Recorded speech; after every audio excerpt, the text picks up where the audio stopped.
Holi is a festival like no other. If you're looking for a crazy travel experience, an unforgettable memory and a truly unique festival, then celebrating Holi in India is your answer.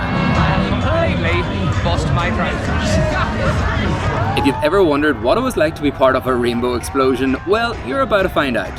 Holi is like being in a Bollywood extravaganza that never takes a minute to breathe. Jam-packed with incredibly loud music and dancing like you have never seen before. It's an experience you really do want to prepare yourself for, and we're going to run you through the highs, the lows, the good, the bad and the ugly of this exhilarating festival. Originating from ancient Hindu mythology, Holi is the festival of colour, love and forgiveness, where people come together to celebrate the triumph of good over evil and the arrival of spring. Happy Holi! It's a festival that isn't just a one-day affair. It actually unfolds over several days, with each day offering a different and unique experience, but the final 2 days of Holi are the big ones.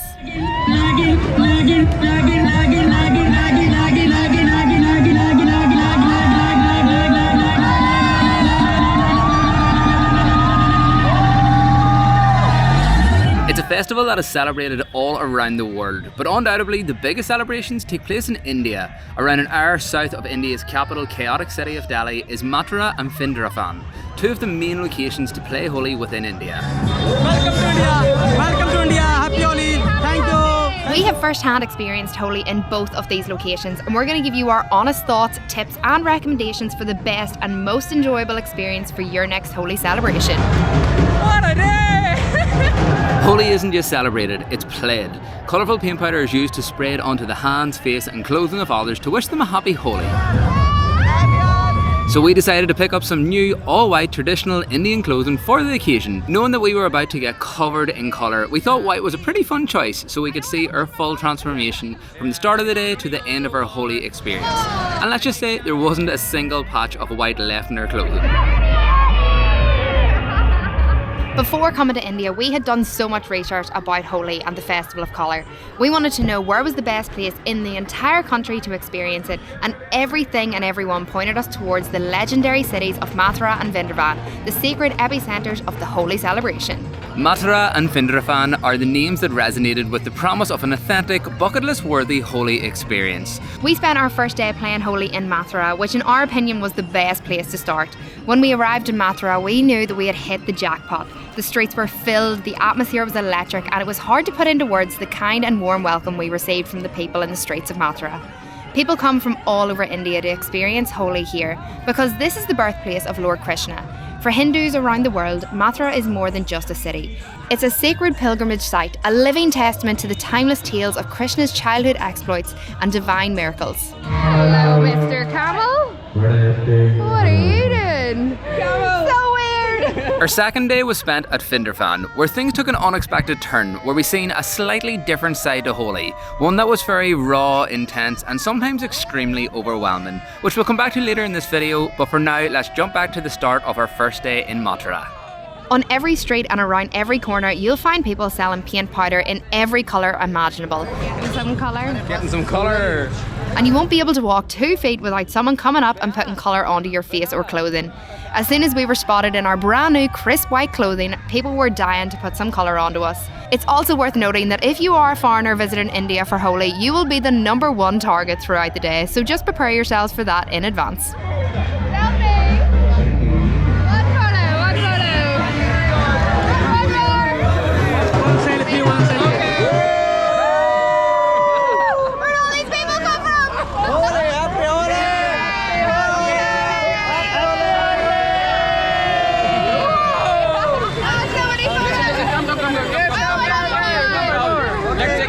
Let's take a selfie! Selfie with your phone, with your phone. We quickly realised that Mathura seemed to draw in a lot more of the younger generation. Most of the people we seen here were in their 20s or 30s, but that didn't stop the older generation coming out to celebrate and play Holi. There was people of all ages chucking colour, wishing people a happy Holi, and even shooting water pistols. Water is actually a big part of the Holi celebration, however it is definitely a lot more prominent on the last day where we celebrated in Vrindavan, which we'll also come to later on.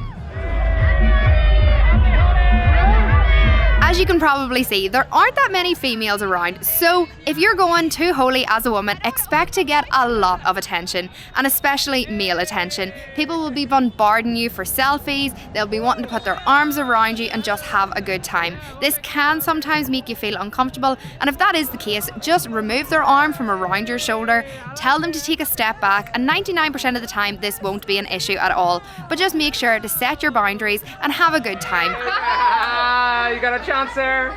If you need a break, just step off. There are loads of different alleyways all around Mathura, and there was plenty of times throughout today that I just needed to get a break from it all.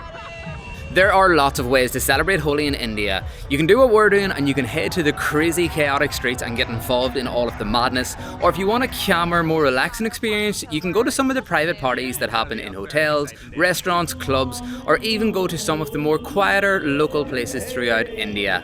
This is definitely the most full-on location to come, but that's exactly what we were looking. We wanted to get stuck into the madness that is Mathura during Holi. As you can probably tell, Mathura is a pure street party. The streets are literally jam-packed with people dancing their heart away.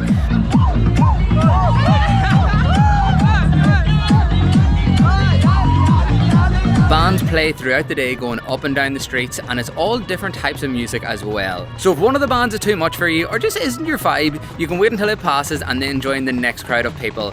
Honestly, I can't recommend getting stuck into this enough. It is just an experience like no other.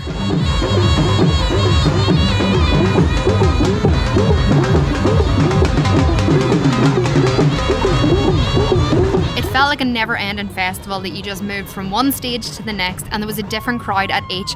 Even though the streets were jam-packed full of people, we kept falling into the same crowds. These are my dancing buddies! Sometimes we would lose them and then we would find them again later on, but in general the people in Mathura were so nice and they showed us such a good time. We fell in with so many good groups of people that were building tunnels so that we could get our way through and out of the crowds, which was something that we really appreciated.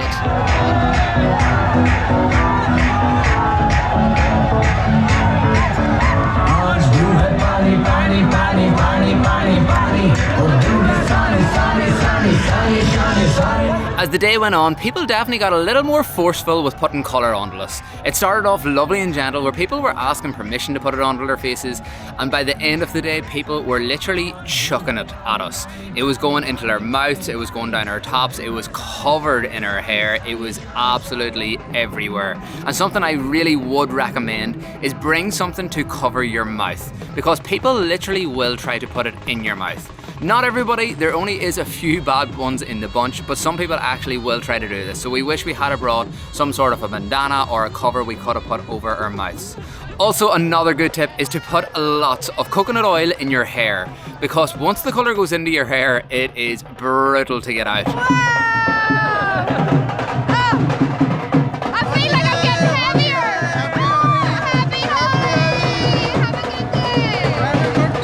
We honestly had pink hair for about a week after this experience, whereas coconut oil will help get it out that little bit easier.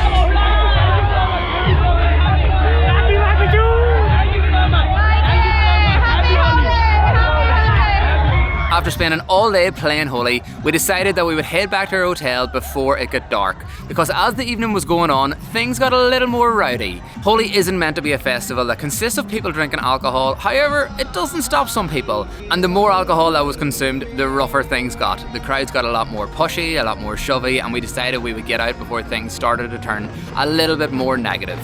But overall, our first day experiencing Holi here in Mathura was unforgettable. It might sound like we're saying a lot of negative things here, but we just want to make you aware of the reality of visiting Mathura to play Holi. But generally, this was such a positive experience. However, on day 2, things definitely started to change as we made our way to Vrindavan. To get to Vrindavan, it's only a short drive in a tut-tut, but even in a tut-tut, you are not safe.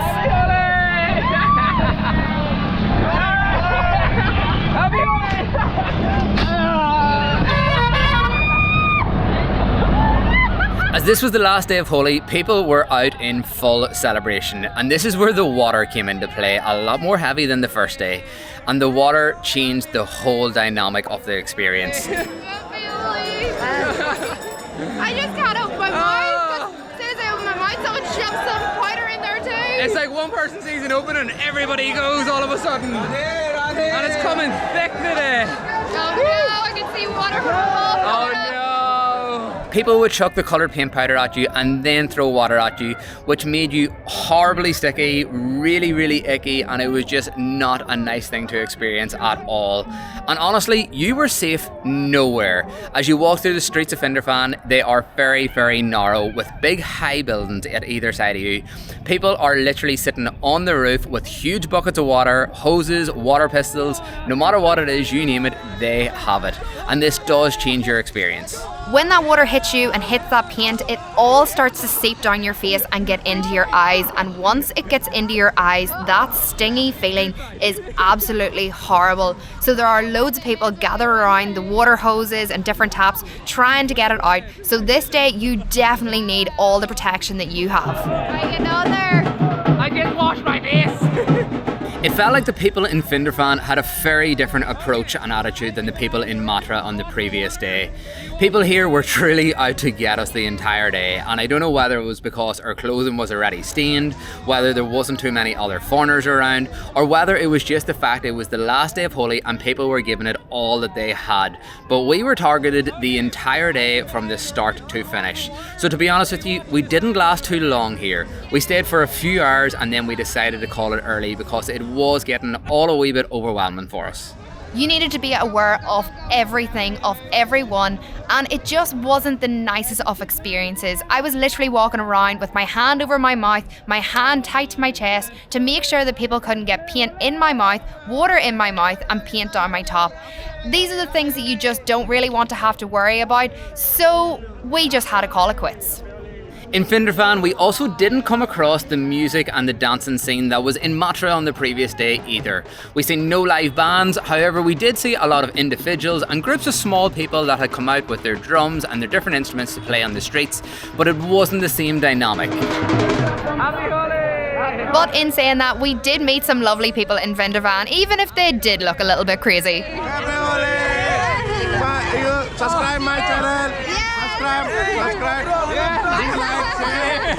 Do like, share, subscribe my channel. Do like. Happy Holi, bro. He's very nice. Please like his channel, subscribe, follow him. So if you're watching this video and you're wondering, should I head to India to experience Holi? Should I head to Mathura? Should I head to Vrindavan? Or should I go elsewhere? Our answer is yes. Go to India. Definitely do it. It was one of the best experiences in our entire time in India, and I would say everybody has to go and experience this at least once in their lifetime. For us, Mathura is the clear winner in terms of a location to go to. Vrindavan is definitely a lot more hardcore, and we honestly consider ourselves as pretty adventurous, pretty rough and ready, and game to give anything a try, but even for us, this was a little too much. Vrindavan just pushed the boat out just a little bit too far, but Mathura, on the other hand, was everything that we were asking for, everything that we were hoping for, and more. So to anyone thinking about heading to Mathura or Vrindavan this year to play Holi, if you're brave enough, here are some last bits of advice. Trust your gut. Most people are super kind and helpful, but there's always going to be some bad apples in every basket. Head out early in the morning to start your celebrations and leave before the sun goes down. Holi isn't meant to be a drinking festival, as we said, but this doesn't stop people, and the crowds definitely get a lot rougher as the day goes on. Bring your sunglasses to protect your eyes. Don't bring any valuables, and if you do decide to bring your phone or your camera, make sure that they are well wrapped up and protected. The GoPro that we used to film this stopped working the next day because it had taken so much colour and water damage. And finally, be open to the journey and experience. Among all the chaos and the colour, you may just discover the true magic of Holi and meet some extraordinary people along the way. Embrace the festival spirit, join the street parties and dance to the rhythm of the music. Allow yourself to get covered in colour and fully immerse yourself in this insane atmosphere and unforgettable experience. Happy Holi!